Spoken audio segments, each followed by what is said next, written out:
Welcome back, everyone, to Afrodo Reviews, where I help you determine if that book's worth reading over second breakfast or deserves the fiery pit of Mount Doom. So let's get started. Today's book, for those of you who've read my TBR, should come as no surprise to anyone. It will be shocking, electrifying, ecstatic, defying. It's Lightning Thief.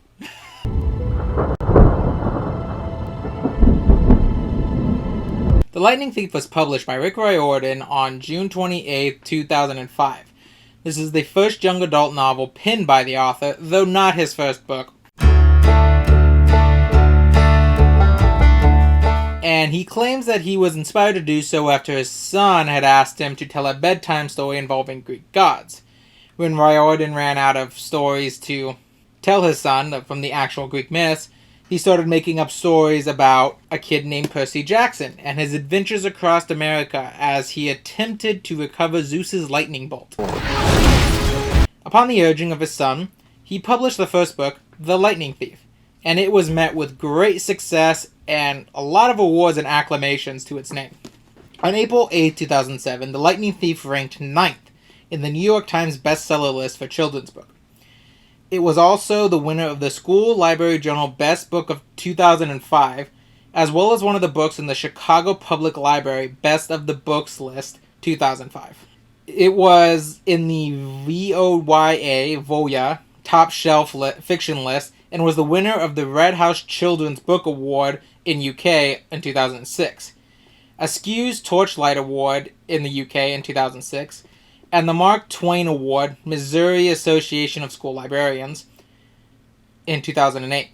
It was an American Library Association notable book in 2006, and a New York Times notable book in 2005. It received the Young Reader's Choice Award in 2008, and the Rebecca Cardell Young Reader's Book Award in 2009. Scholastic Parent and Child magazine also included the novel within its 100 Greatest Books for Kids. Though when asked about the various awards, Vic Riordan said, "The ultimate compliment for a children's writer is that the kids like it." And that's a pretty humble opinion to have, especially considering that's the entire point of a children's book. In addition to that, it was adapted into a live-action movie released on February 12, 2010, but It's awful. It's all fucking awful!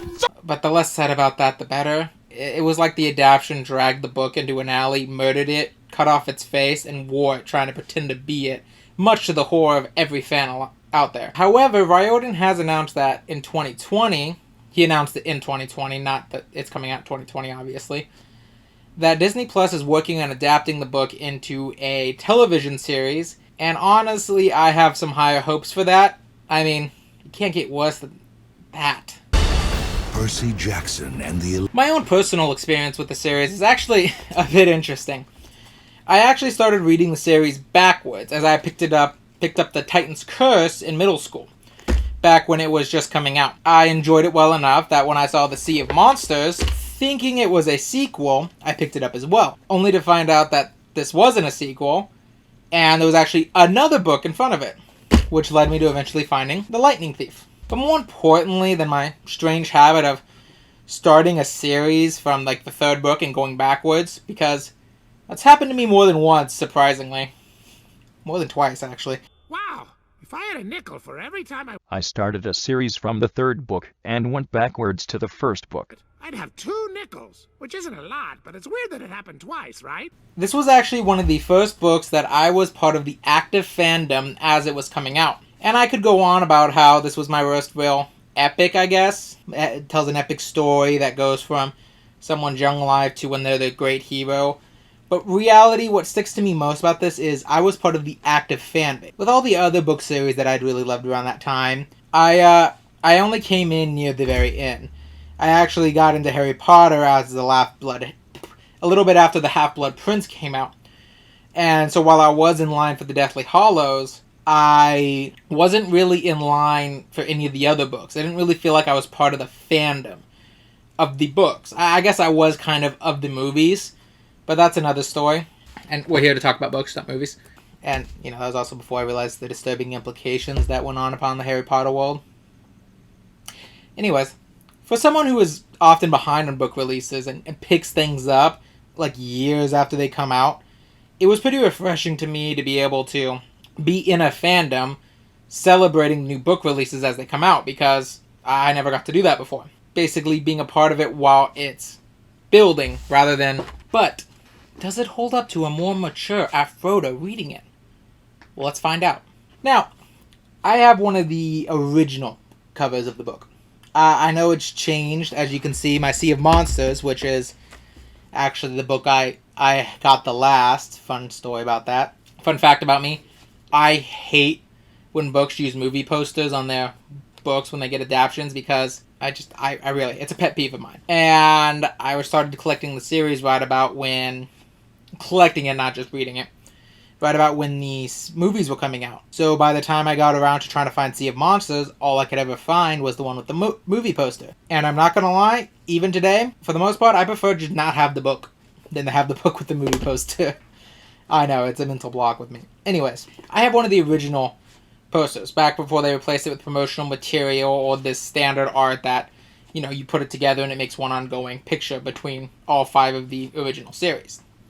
On the cover, you can see Percy standing before the New York City, knee-deep in the ocean as he holds his blade Riptide, or Anaclymus, I can't pronounce it, I apologize, and the Minotaur horn. But important parts of the story, both important parts of his story later, but little is revealed that Riordan doesn't want revealed until later in the story.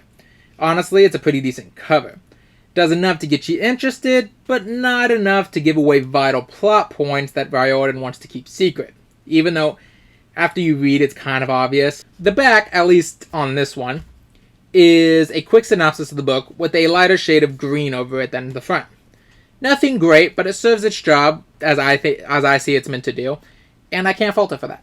As for the story itself, it follows 12-year-old Percy Jackson, who is about to be kicked out of another boarding school as a problem child who has ADHD and dyslexia, making learning hard, along with a personality that tends not to mesh well with being told what to do. However, when his algebra teacher turns into a monster from ancient Greek myths and attacks him, he begins to realize things aren't that right. Eventually, he finds himself fleeing to a place called Camp Half-Blood, where he soon finds out that he's not just a normal kid, he's a half-mortal, half-god child, and that everything he thought was just myths and fantasies are actually very much real. His friend Grover is a satyr, for example, and his history teacher is actually the mythological Chiron. I actually don't know how to pronounce his name. I know how to pronounce the boat guy's name, just not this guy's name. Greek is weird. Chiron. But anyways, he's the centaur teacher of Heracles, Jason, Achilles, and Asclepsia. You know what? You're going to hear me butcher a lot of names today. Buckle up. However, he also learns that Zeus believes that he stole the god's symbol for power, a lightning bolt that is stronger than, I think the estimate they give is 20 hydrogen bombs, and is threatening war with other gods unless it's returned. So Percy sets out with Annabeth, a child of Athena, a goddess who has a very strange history with his dad Poseidon,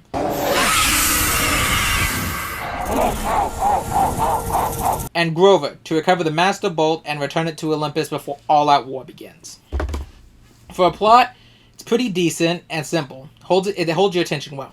There was never really any slow moments that felt boring, as they were just frequent enough for you to catch your breath and learn more about the characters, but not so frequent that you felt there was a lack of urgency in their quest. You also get fun inversions about how Greek myth has infiltrated itself in modern society. For example, creatures have placed themselves as mattress salesmen, or how the entrance to the underworld is actually in Hollywood, or even how Olympus is actually atop the Empire State Building on the 600th floor. It's all very interesting. If I had one complaint about it, is that the story itself does reek a tiny bit much of characters just hopping from one set piece to another, so Riordan can just talk about how this mythological being is now integrating itself in modern society. But I can also forgive that because, it's based on Greek myth. And these are also based on stories he told his son when he was a kid. So obviously there's going to be a bit of hopping because I imagine he didn't just sit here and read a whole book to him one night. Back to the previous point, it's definitely something you can give the book credit for. Riordan has a clear understanding of Greek myth and tragedy, and is able to use that effectively without going too far off a branch of a kid's book. For those of you who don't know, Greek tales often ended with cruel twists of fates and tragedies. Prophecies often had double or even triple meanings, and it's often on the road that one goes to prevent the prophecy that it ends up coming true in an even harsher way. A lot of us have heard of Oedipus Rex, the guy who kills his dad and marries his mom. In reality, the only reason that ended up happening was because after hearing this prophecy, his father gave him away, and Oedipus, never knowing that the king was his father, ended up killing him in a effectively road rage, and marrying his mother, who he didn't know was his mother, after saving the city they're in. So yeah, again, cruel twist of fate, and none of that likely would have happened if they hadn't tried to avoid the prophecy. But anyways, that's not what you're here for. Reading through it, Riordan does have a clear understanding of how these work, and was able to incorporate them in such a way that it's still friendly for kids, but it's still clear he understands the Greek myth he's basing this off of. So if you enjoy Greek myth, you'll enjoy that. I also personally love that Riordan, this is going to be a bit of a spoiler, but Riordan does not fall into the trap of Hades just being evil, or an allegory for the devil simply because he runs the underworld. I mean, personally, I blame Christianity and Disney for this. In the book, everyone sits around and talks about Hades like he's the worst guy in the world, he's awful, he wants people to die because his realm is the underworld and he becomes more powerful. But when you actually meet him, you mostly find an overworked god who's frustrated with his workload, clearly is upset that he's basically been banished off Olympus except for a single day where he's allowed up there, and resents his family for how often they pose him as a threat and frame him as this awful guy. In this book, he's only after Percy because he believes Percy is the thief who stole Zeus's lightning bolt and his Helm of Darkness, and is quick not only to forgive Percy once the helm is returned, but actually honors a deal with no strings attached. Later on, I would even argue that he's one of the few genuinely decent gods in the series. And while all the gods have their moments of being awful people, Hades has far fewer than the others, at least in this series. However, that being said, not everything on a reread has held up as good as I hoped. The prose isn't exactly something I'd write home about, for example. It's a bit choppy, and admittedly, I did feel like a lot of the beginning paragraphs are cheesy nowadays, where Percy directly addresses you, the reader, and tries to warn you off reading the book, because you might be a demigod too, and all this really happened. And that might just be me as a more mature reader reading into that, thinking, yeah, okay, this is kind of weird. And I acknowledge that much. Another small complaint I have, that I can look past since I've read everything past this, but for first-time readers, you may be put off by this, is that the characters, at least at this point, aren't terribly emotionally engaging. You have moments to latch onto them, yes, but I wouldn't say they're great characters until the following books, only really being serviceable here. Good, but not great. A couple other minor nitpicks I've noticed while reading is that there's a couple hints here and there that Riordan hadn't really planned too much beyond this first book, and that's perfectly fine, but it is noticeable when you've read all the other books and then come back to this one with the following 10 books in the series. So if you decide to revisit that, just be forewarned that you will notice a couple of world-building blunders and retcons that result later on. A personal one was the Centaur Teacher, I'm just going to say Centaur Teacher, establishing that the Greek gods had moved over and just resumed normal lives in ancient Rome, as opposed to later on in the series where it's established, no, they sort of created a split personality with themselves from their Roman counterparts. Another thing is that there's a couple of scenes in this book that just feel like they're padding. It's the encounter with Procrustes, or I'm just going to call him Krusty because that's what he calls himself in the book, later on in the book, which feels more like a small diversion rather than anything. And it does have the contribution of he makes the plot move along by getting them a few more drachma, which is the old Greek coins, on their quest, and giving them a direct address to the underworld.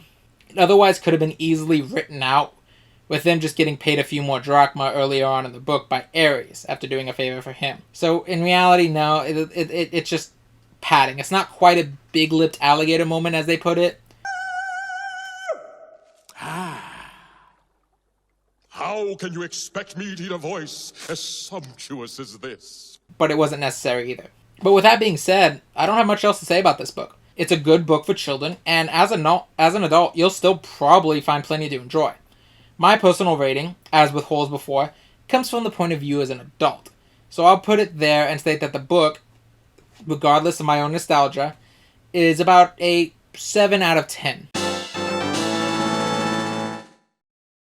As far as I can recall, the series definitely gets better, though, as it goes.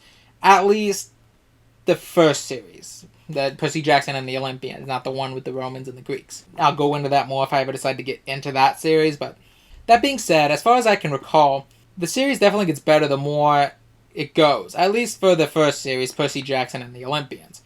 I remember the follow-up series personally thinking that a little bit after Blood of Olympus, or around Blood of Olympus, it had just dropped a bit in quality, but it has been a while, and personally, that might be my own bias coloring my perception, because I had learned that was supposed to be the last book Percy Jackson and Annabeth was in, and they didn't even get a POV chapter in it, so. But with that, it appears that Nostalgia Month will be coming to an end, as my next review will be around the first of the next month. I mean, after all, we all must grow and change, evolving into greater things.